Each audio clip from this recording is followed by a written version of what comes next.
So in our last lecture, we talked about the structure of DNA. There were two takeaways that I wanted to make sure that you understood. How DNA is structured, the components of DNA, and the history behind that, and then how DNA is replicated. How DNA is replicated was the main takeaway, but we also talked about when it was replicated and why it was replicated. Okay? Today is the lecture that I've talked about since the very first lecture we've had together, because I wanted you to leave my class with the knowledge of what we actually use DNA for. Okay, so this chapter is titled From DNA to Protein, but I put in quotes, protein synthesis. You already know what this means. What does protein synthesis mean? Making proteins. Synthesis means to make or create, and then proteins. So guess what we use DNA for? To create proteins, yes. So that's where this chapter is going to take us.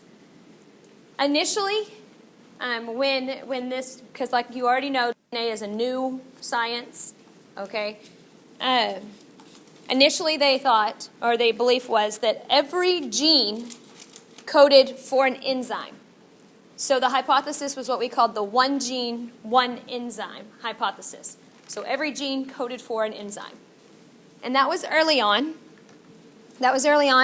And then as they continued to study enzymes, they realized that enzymes are proteins.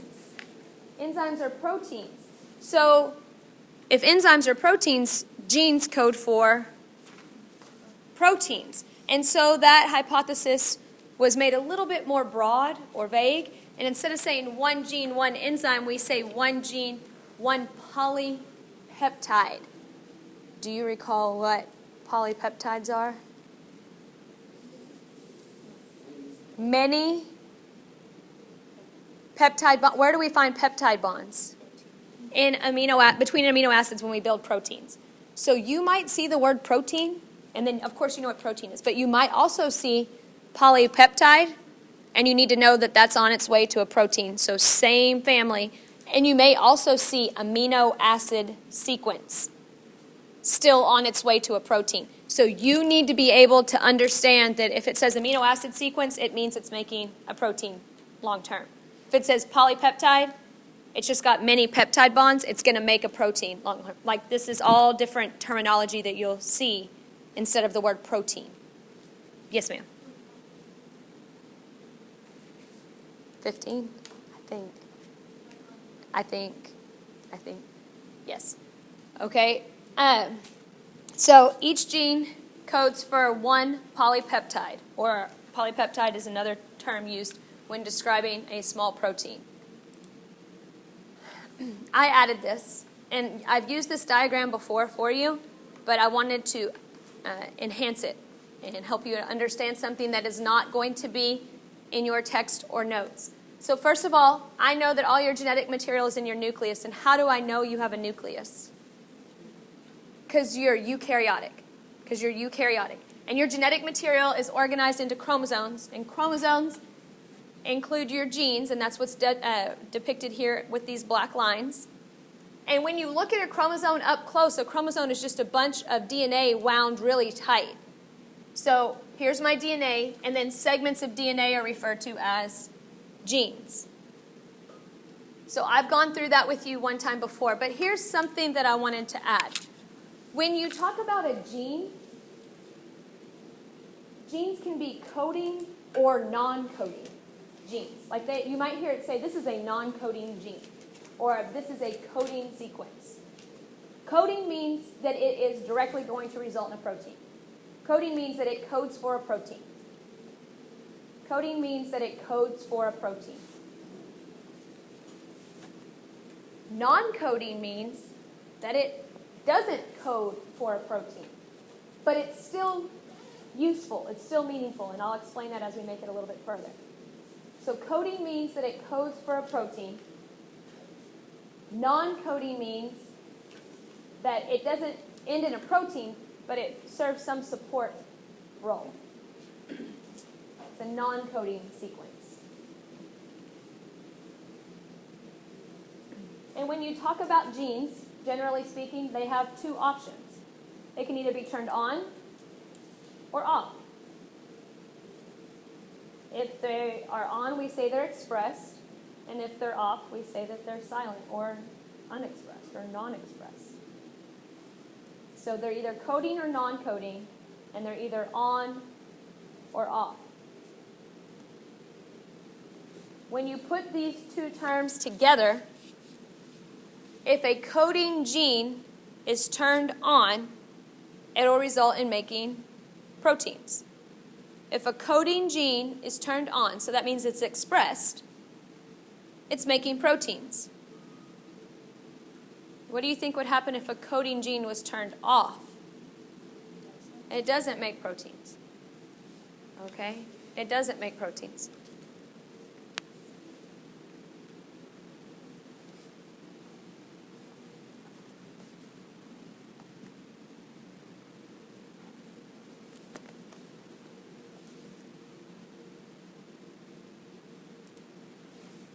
So here is the crutch of this entire unit, what we call the central dogma of biology, the central dogma of biology.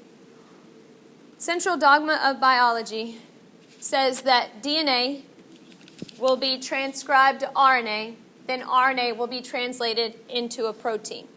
So DNA will be transcribed into RNA, RNA will be translated into a protein.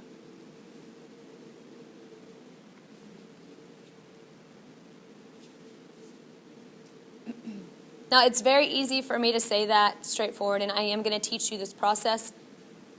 But I want you to be able to connect to it, and I want you to see the problem. Then I want to give you a real-world example, and then I'm going to explain this process and how it is used to solve that problem. So let's start off with the problem. Where is DNA found? In the nucleus. And you and I have had many discussions, many discussions, and the amount of DNA found in each nucleus is roughly 6.5 feet in every nucleus. That molecule is too large to leave the nucleus. It is a very large molecule, and it cannot get out. Now, where are proteins made? What organelle makes proteins? The ribosomes. Are they in the nucleus? No, they're out here. They're all these little white dots. So if the information to make proteins is here, but proteins are made out here, we have an issue. Because this can't get out, and these don't go in.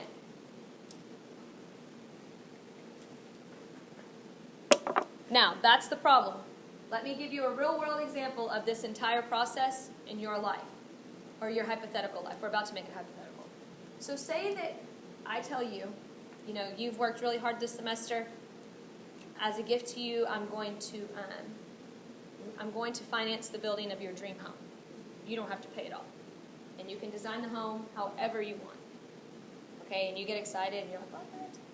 But not very many of you are architects, if any. So whenever I say design your dream home, you probably start drawing your ideas out on paper. Like, hey, I would like my living room to be like this, and my kitchen like this, and so on. But can you take that piece of paper to someone and say, can you build this for me? Yeah, you can't do it. You can't do it. Where do I need to take that piece of paper first? To an architect. I need to go to someone who knows the science behind this and say, this is really what I want. Can you make this happen? And they can't do it really quickly. It's going to take some time. So they say, let me take your ideas and come back, and I'll let you know when it's time to come back. So the architect takes your ideas, and he or she adds measurements and parameters and says, okay, they want this big living room and a big kitchen, but the laundry room won't fit the way they want it to. So they make adjustments, okay? And small things, like the doors need to open a certain direction. And to me, I never knew that stuff. I knew I wanted a door somewhere, but doors, like in a pantry, it can't open into the pantry or you lose pantry space. So it has to open out. So these things need to be accounted for. And an architect can do that. They know the science behind it.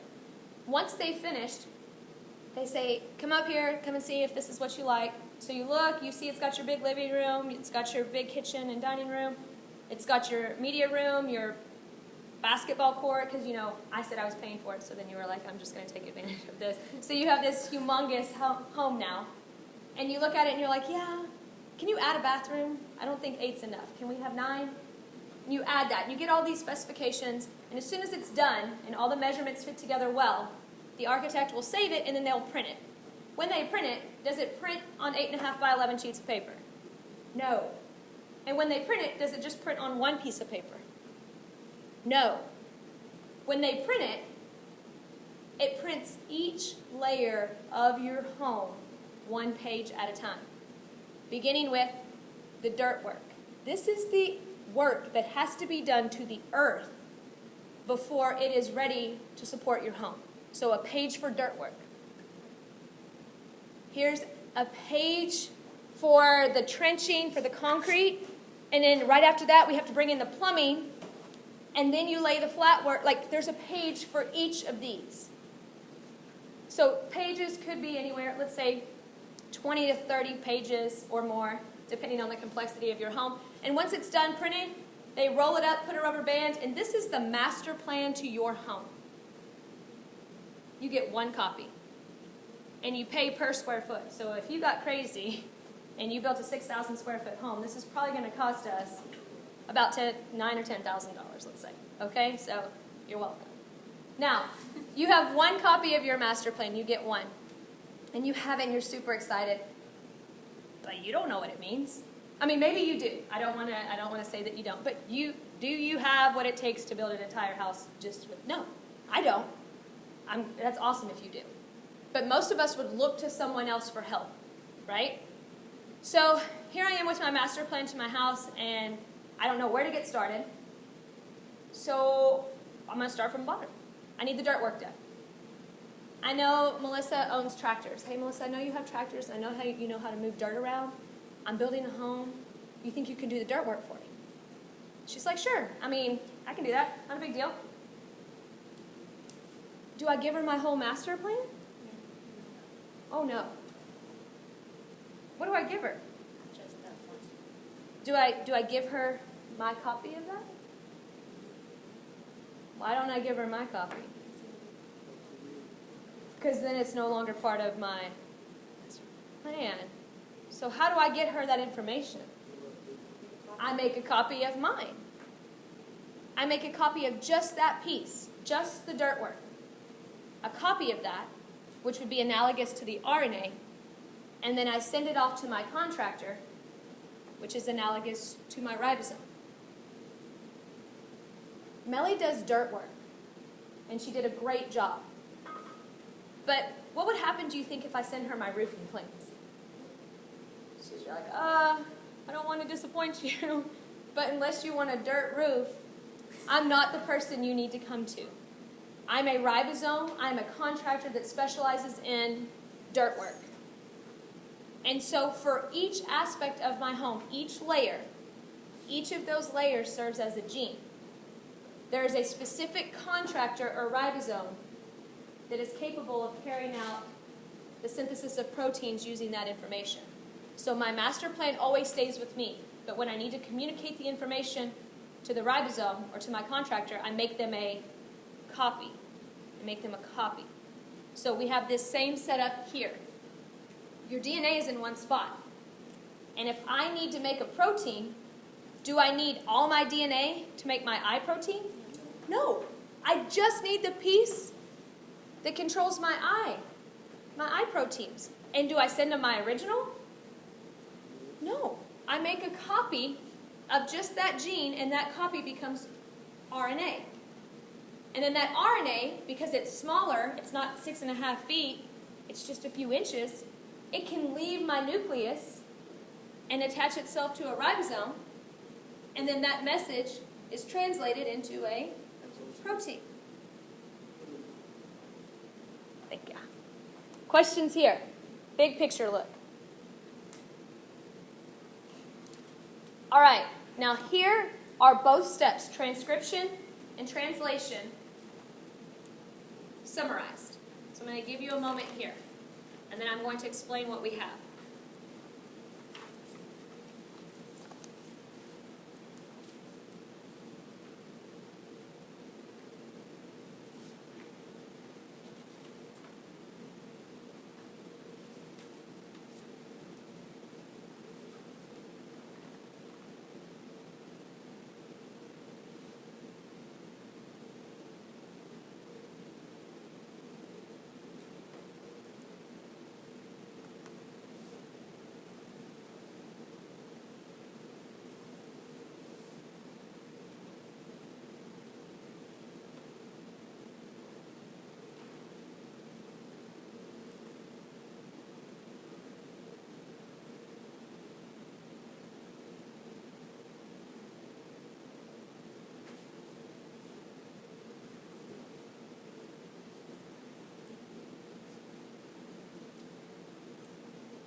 Does anybody know what the word transcribe means?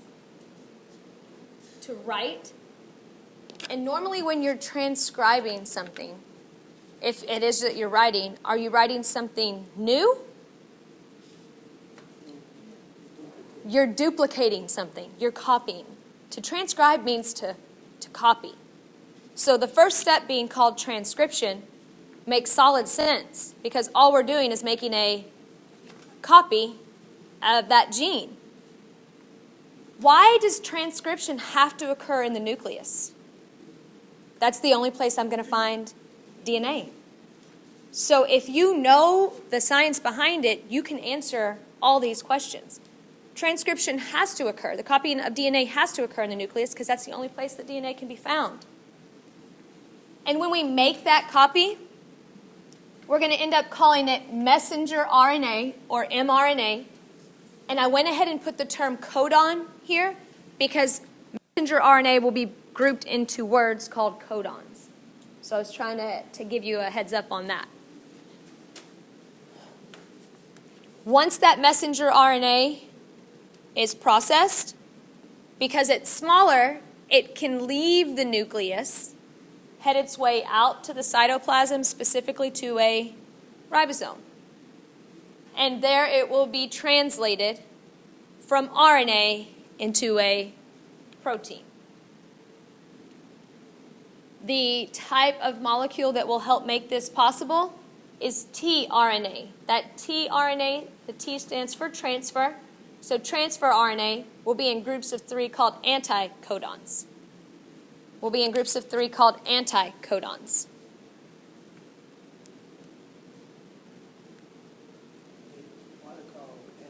They are actually the complement to the codons. They're the opposite of the codon. Once that transfer RNA and the anticodons, which are attached to amino acids, begin to form on that ribosome, they will create what we call an amino acid sequence. Do you remember what I told you that's also referred to as? It's a polypeptide or ultimately a protein, right? So you're going to see amino acid sequence, you're going to see polypeptide, you're going to see protein. What type of bonds are found between amino acids? Peptide bonds, which is why we call it a polypeptide. Do you remember what type of reaction has to take place for me to join amino acids? Dehydration. Dehydration. I have to remove a water between 2 amino acids and it will create a peptide bond. So for every bond, I need to remove 1 water. Fantastic. For each bond. That was a throwback, but it'll help us in a bit. This slide is straight out of your text. Can you tell me the big difference between these 2 organisms? One of them has a nucleus and one of them does not. And they're clearly labeled prokaryote and eukaryote. So what I want you to understand, my first point, was that regardless if it's prokaryotic and it's a bacteria or it's eukaryotic, it's a plant, animal, fungus, or protist, it has genetic material. And it carries out the process of protein synthesis. Okay, because in order, that's what manifests you physically, proteins. But in a bacteria, they don't have to go through an extra step that you and I have to go through. So they have their DNA, it's transcribed to RNA, and then that RNA finds a ribosome where it is translated into a protein, an amino acid sequence, or a polypeptide. But how many parents do you and I have? 2. We have 2 parents, okay? And so we have 2 sets of genes. And when you copy my DNA, even though I have blue eyes, I still carry the gene for brown because I had a blue-eyed parent and a brown-eyed parent. But when I go to make eye protein, do I need to keep the stuff that I don't use there? No, it's going to copy my whole gene. My DNA says blue, brown, because that's the genes that I had. But when I go to make my protein, I need to take out the brown. So you and I are going to learn on Monday the process of splicing and how we take those browns out so that all I'm left with is blue.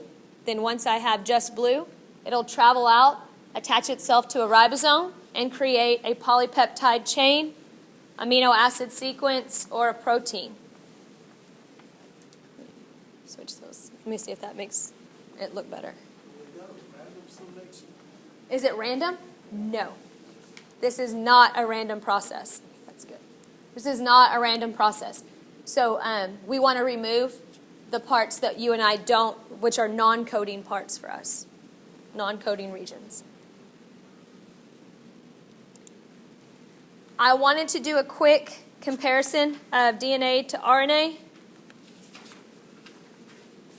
DNA is double-stranded, okay?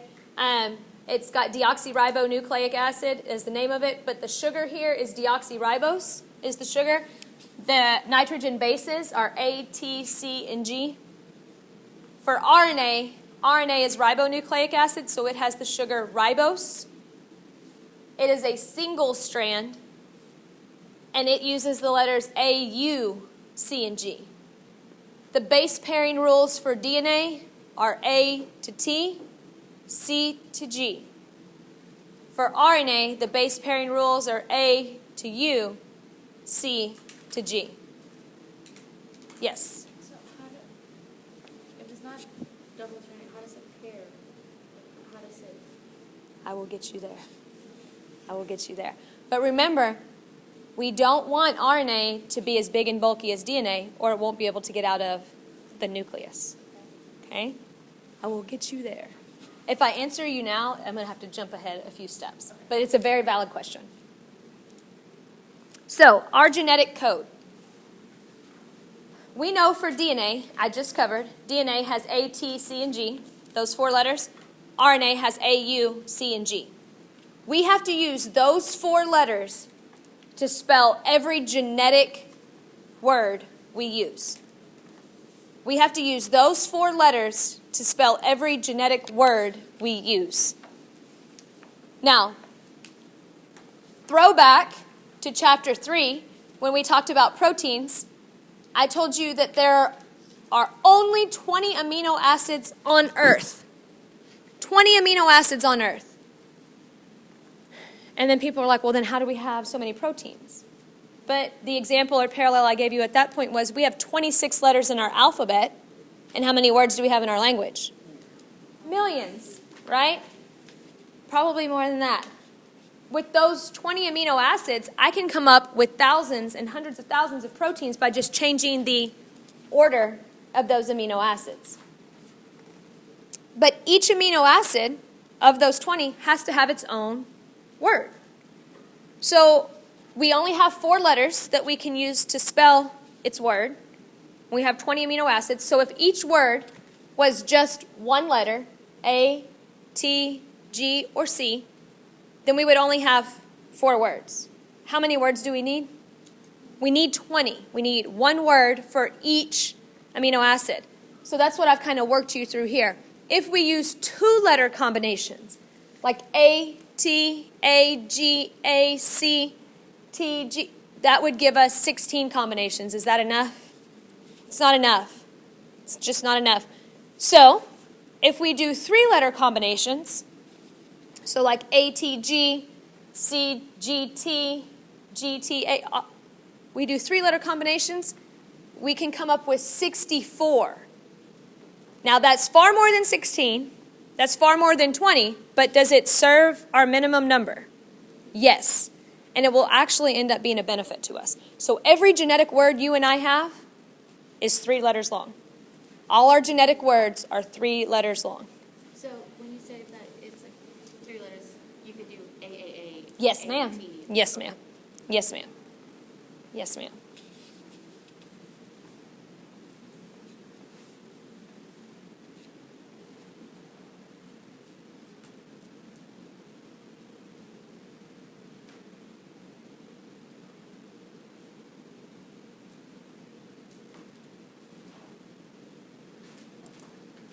So this was also not specifically outlined, and so I added it. But the 3-letter words, those 3-letter codes, if it's 3 letters and it's in a DNA sequence, we call those 3 letters a triplet. If it's 3 letters and it's in a messenger RNA sequence, it's referred to as a codon. If it's 3 letters and it's put together in a tRNA sequence, it's referred to as an anti-codon. So codon for messenger RNA, anti-codon for transfer RNA, and triplet for DNA.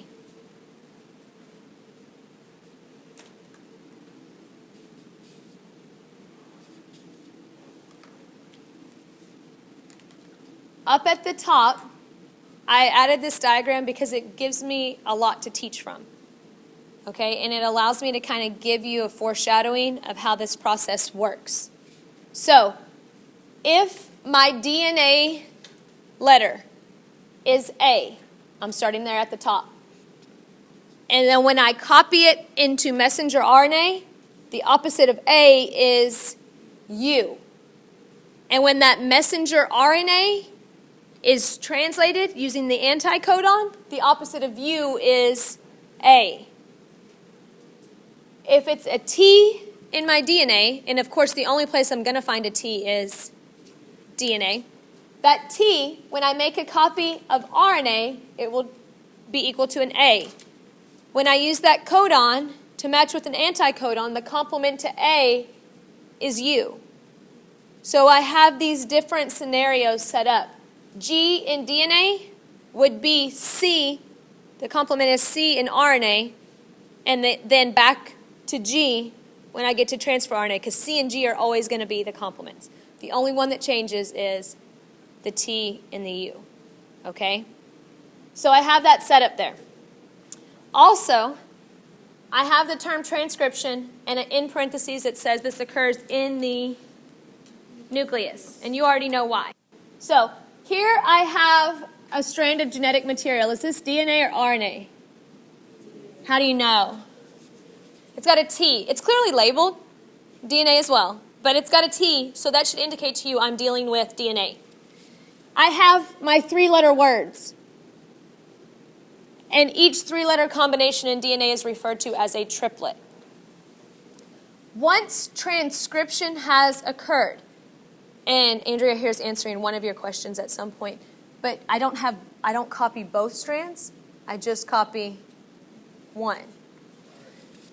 So when I'm making my copy of just the one strand of DNA, I make my complement. So the opposite of A for RNA is U. The opposite of T is A. The opposite of G is C. So this is the DNA triplet. This is the messenger RNA codon. My second triplet, AAA, is the complement is UUU for RNA. So DNA triplet, messenger RNA codon. AAC for DNA triplet, the complement is UUG for my messenger RNA codon. And it continues to go until you've decoded the entire strand of genetic material for that gene. I don't want to say all of your DNA, just for that gene.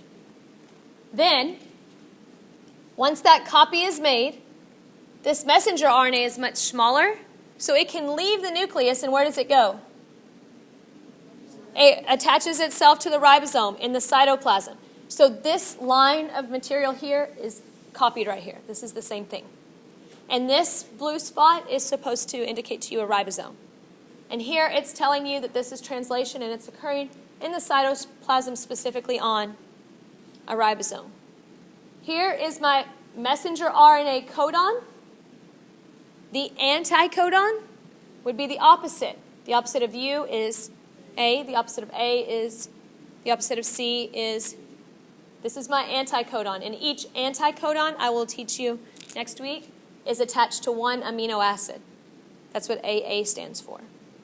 Then I go to my next codon, and I have my complementary anticodon on my transfer RNA molecule, which is attached to an amino acid. What type of bond is formed here between those two amino acids? A peptide bond. So as I read each codon and I pair it with an anticodon and amino acid, I create a peptide bond. And now I have an amino acid sequence or a polypeptide or a protein. Okay? Questions? So when it's being copied, is Great question. Okay, I think so when it goes to copy the DNA, it'll separate. It doesn't separate like it does for replication. It just opens up and it just copies one side, not both.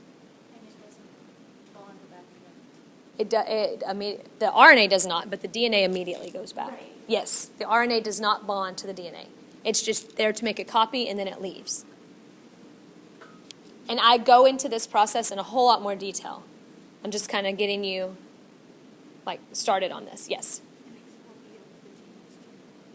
Correct. It will only copy genes that are turned on because protein synthesis is making proteins. And the only reason we would be making proteins is because we have a gene that is turned on. Great question as well. Great questions. So this is a bunch of fun, okay? You do not have to memorize this chart. It will be given to you, but it will be given to you in black and white because our tests are black and white. And the fun highlights that are there in green and red are not going to be present. So those are the ones you're going to have to memorize, but let me explain. I'm going to show you 2 ways to read this chart. The correct way and the way you read it when you forget what the correct way is, because that's normally what happens. So I want to point out the title of this chart to begin with. It's called a codon chart. So can you tell me which genetic word I can use here? If this is the codon chart, what genetic words can I use here? If it's codons, where's it coming from? Messenger RNA. This chart does not work for transfer RNA. It does not work for DNA. It only works for messenger RNA. Does it work for anticodons? No. What about triplets? No. Because I'm going to tell you what's going to happen is you're going to be answering a test question and you're going to come up to me and say, hey, there's no T on your chart. And I'm going to say, I know. And you're going to say, so I can't answer this question. The answer's not there. And I'm going to be like, there's no T because it's not used for DNA. So let's say that my first genetic word is AAG. I'm going to teach you the correct way. You take the first letter, A. You take the second letter, A, and you come to the box where they meet. Then you find the third letter, G. AAG codes for LYS. LYS is lysine. You only have 20 amino acids. They're all listed here. But remember how many codes you have? 64. Okay? So can you tell me what CUA stands for? And I'm going to kind of walk you through it. CUA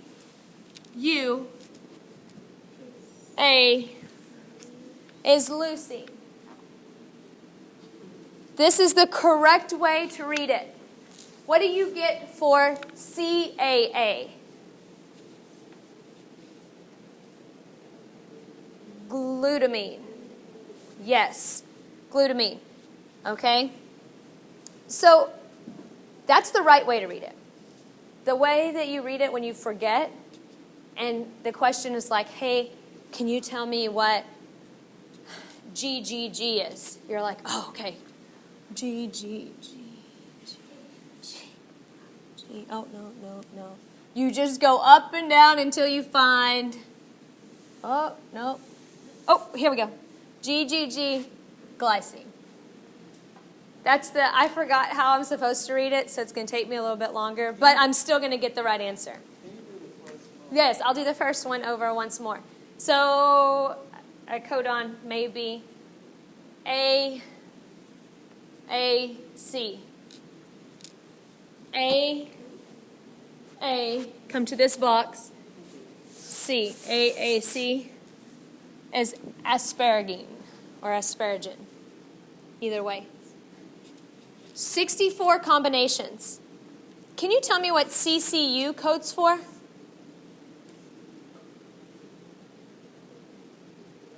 Proline. Can you tell me what CCC codes for?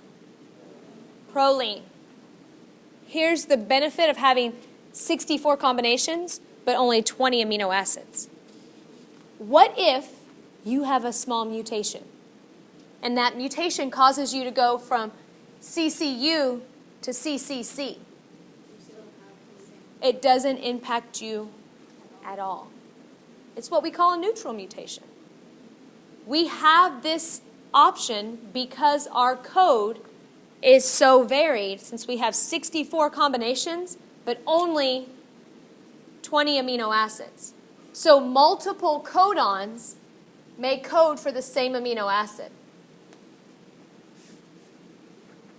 The term we use for that, and I'll have it on the next slide, it's that our genetic code is redundant. What does redundant mean? When you're like, that's redundant. It goes back around. It's just repeating. So our genetic code is redundant, meaning I can use this different codons to code for the same amino acid. So when these small mutations occur, I'm not impacted at all. I don't even know that they occurred. Okay? Now, that's great unless you're UGG. What's the problem with UGG?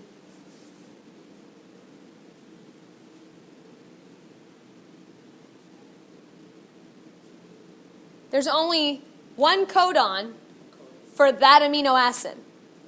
And that amino acid, tryptophan, if that codon mutates, am I still going to get tryptophan? No. I'm going to get something else. So there's no redundancy there. So that's one of the only ones that we have that issue with. But most of them have 2 to 4 combinations that will fall in for them. Next thing I want to point out. Why do you think this one's in green? It is turned on. What did you say? It's green means go. At the beginning of every single messenger RNA sequence that you have in your body, it will always begin with AUG.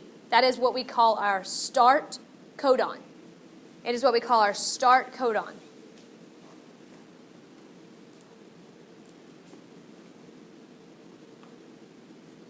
Now, I do want to say this. When you're studying and you're looking through things, like even this lab doesn't start with AUG. So the examples you may have may not start with AUG, but I need you to know that AUG is our start codon. And every gene, their very first codon is going to be AUG. So if those are depicted here in green, what do you think the reds are? Those are our stop combinations, our stop codons, also called termination codons, which terminate means to stop. So you have 3 of them, UAA, UAG, and UGA. And as you're making your protein, what do you think happens if it reads a UAA? It just stops. It says that's the end of this protein. We're done. I do want to let you know that, again, because this chart is in black and white on your test, these are not colored, and they are not even designated as start or stop. So these are the only 4 you need to memorize. You need to memorize the start codon, and you need to memorize the 3 stop combinations.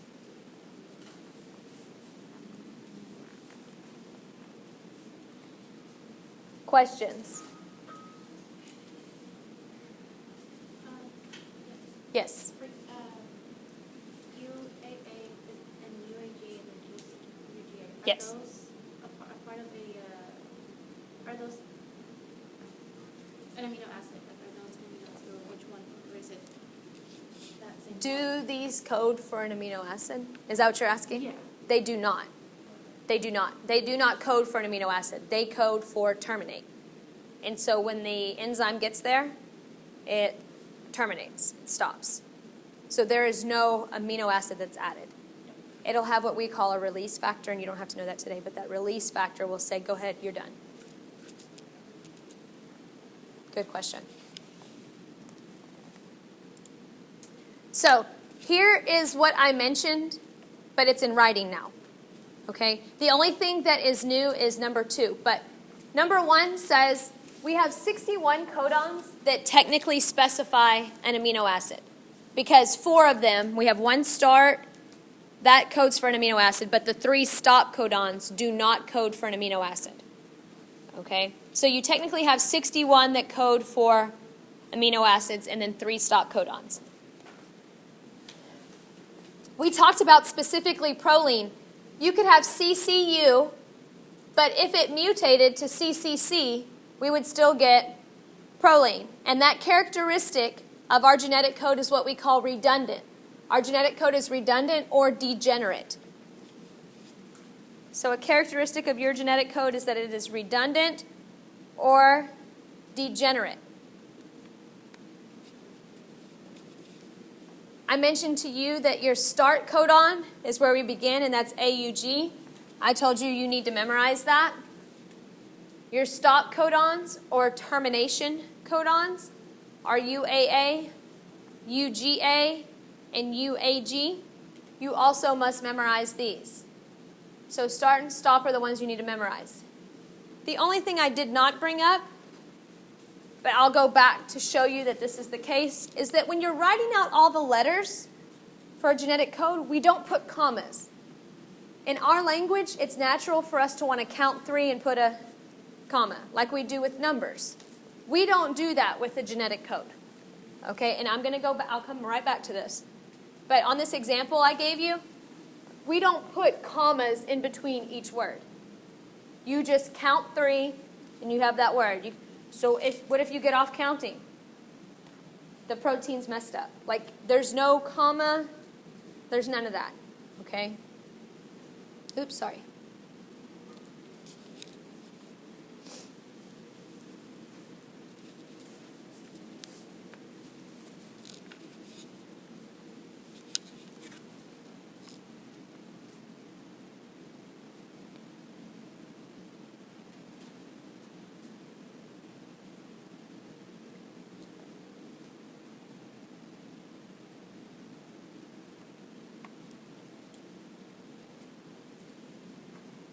Okay, so overview. We start with our genetic material, and how do I know that that's my genetic material? At the very top. I know my gene. It says genes. What physical characteristic says, oh, I know that's genetic material?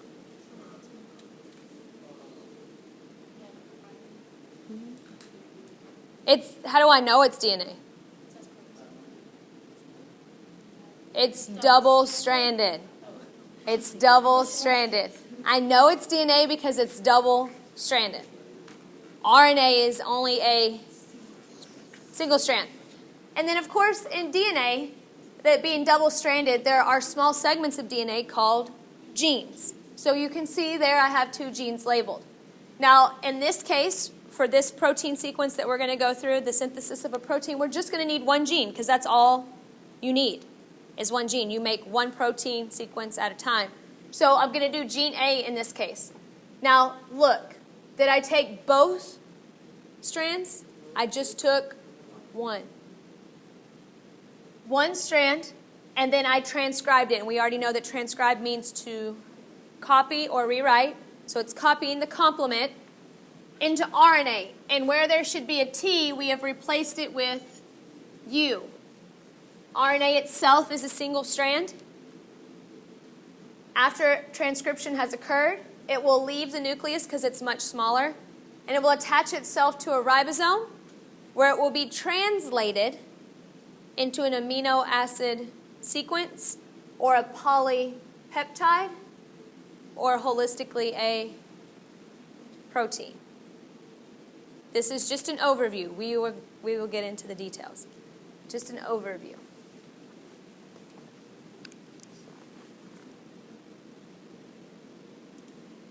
Now, as I was teaching this, because you guys are my last time to teach it for each lesson, I was seeing how students were getting confused because what they were trying to do was take DNA replication that I taught you previously and kind of mix it with protein synthesis. And the thing is, they're two different processes. They're just as different as cellular respiration and photosynthesis. So you can't just kind of pick them together. So, DNA replication compared to protein synthesis. In DNA replication occurs during S phase of interphase only. Protein synthesis occurs all the time. The location for DNA replication is the nucleus. But for protein synthesis, it's the nucleus, then into the cytoplasm and onto the ribosome. DNA replication, both strands are used. Both strands are used. Protein synthesis, one strand. DNA replication, all DNA is replicated. Protein synthesis, just the gene. Just the gene. DNA replication, DNA polymerase is used to make the genetic material. Protein synthesis, RNA polymerase is used. DNA replication, I result in 2 double helixes, 2 double strands. In protein synthesis, I get 1 single-stranded RNA molecule. DNA uses thymine.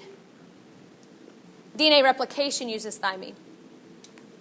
Protein synthesis uses uracil because we're dealing with RNA. In DNA replication, we use RNA primers to tell us where to start. We don't need that in protein synthesis. We start at the beginning of the gene. DNA is made 5 to 3. Guess what? So is RNA. So that's the only thing. But whenever I taught that to you previously, I said genetic material is synthesized 5 to 3, but it is read, right? So genetic material is synthesized 5 to 3. So that is something that was definitely not in your eCampus notes, if that's what you're using. Now, how is a gene identified? How do we know when I damage my eye, how do my cells know how to get to my eye gene? Each gene has 3 main parts.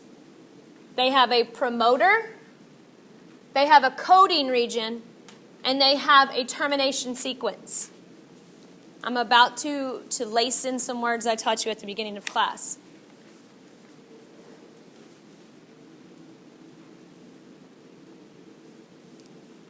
The promoter is a non-coding sequence.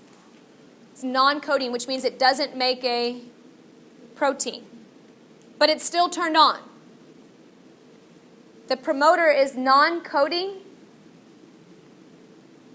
but it is still turned on. So the promoter does not make the protein. The coding region is also referred to as the transcription unit. That's the part that is going to be coded or transcribed to create a protein.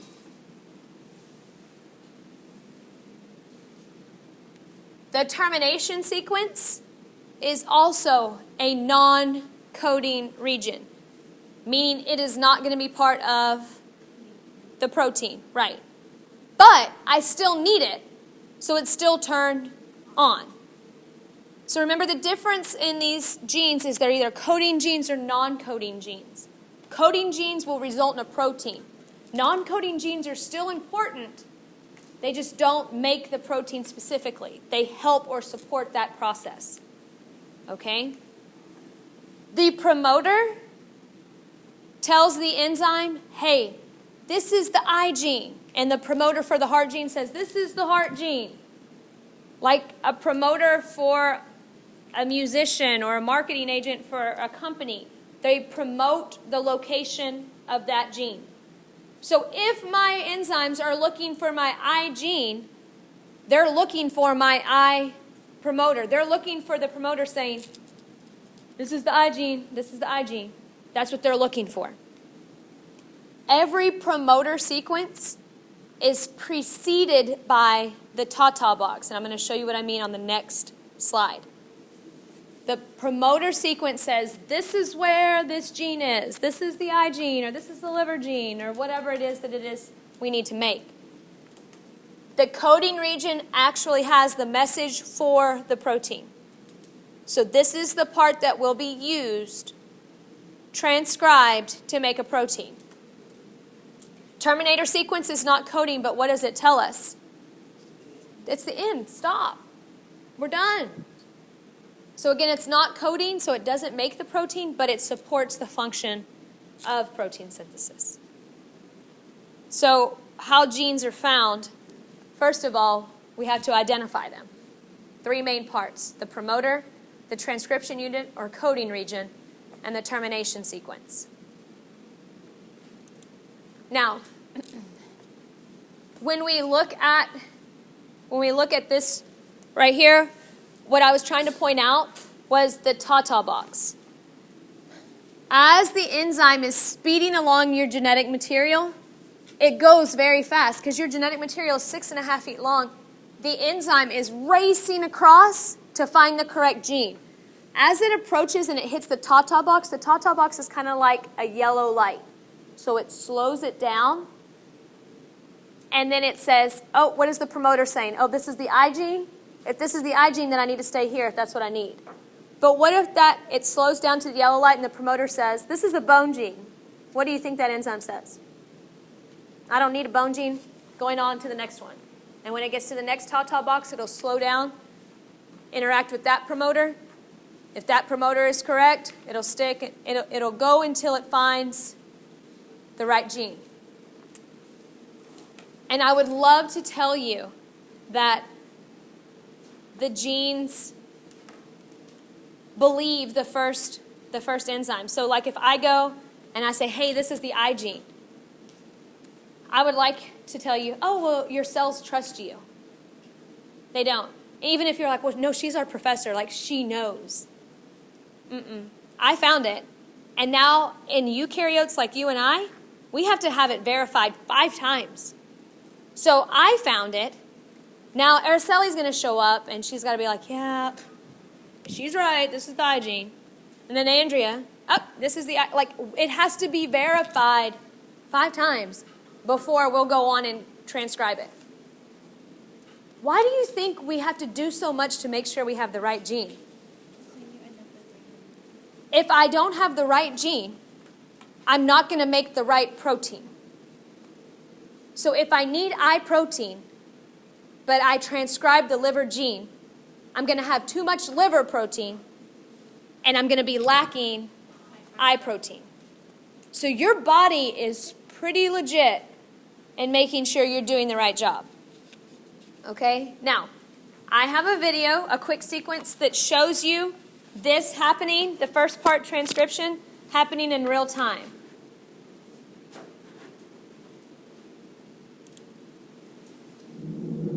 Of course, I'm going to stop it real quick. Can you tell me how I know this is DNA? It's double-stranded. And as I mentioned a moment ago, the enzyme had traveled down here and stopped on this promoter. So like this is me saying, this is the I gene. But notice how nothing's happening. It's just me hanging out by myself. I'm waiting for somebody else to show up and say, she's right, she's right, she's right, or she's not right. Okay, so here. What you are about to see is DNA's most extraordinary secret. How a simple code is turned into flesh and blood. It begins with a bundle of factors assembling at the start of a gene. A gene is simply a length of DNA instructions stretching away to the left.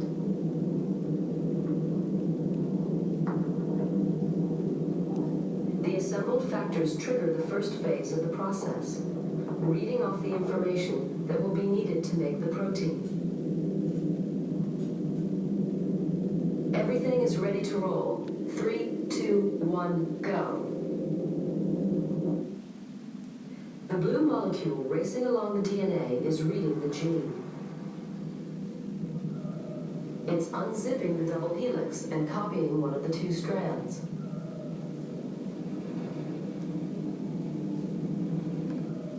The yellow chain snaking out of the top is a copy of the genetic message, and it's made of a close chemical cousin of DNA called RNA. Here's all the nucleotides, A, T, C's, G's, U's. The building blocks to make the RNA enter through an intake hole. They are matched to the DNA, letter by letter, to copy the A's, C's, T's, and G's of the gene. The only difference is that in the RNA copy, the letter T is replaced with a closely related building block known as U.